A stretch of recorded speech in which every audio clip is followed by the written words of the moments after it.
సాయి భావన జనవరి 27. మహానుభావులకే మార్గదర్శకులు శ్రీ సాయిబాబా. శ్రీ సాయిబాబా గొప్ప యోగీశ్వరుడైన కూడా సామాన్యులై సంచరించేవారు. ఆయన మహానుభావులకే మార్గదర్శకుడు. మహానుభావులెవరో చూద్దాం.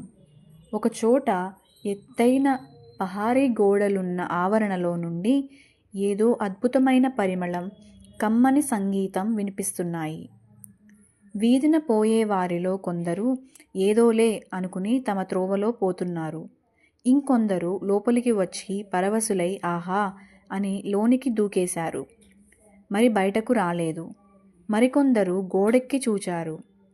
మళ్ళీ వెనుకకు వీధిలోకి వచ్చి రండి రండి, అక్కడెంత ఆనందం లభిస్తోందో, రండి వెడదాం అని అందరినీ ప్రోత్సహించి తమతో తీసుకువెళ్ళే ప్రయత్నం చేస్తున్నారు.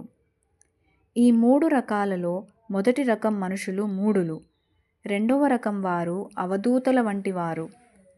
భగత్ప్రాప్తి పొందగానే ఈ లోకాన్ని విస్మరించి ఆ తదాత్మ్యంలో ఉండిపోయేవారు.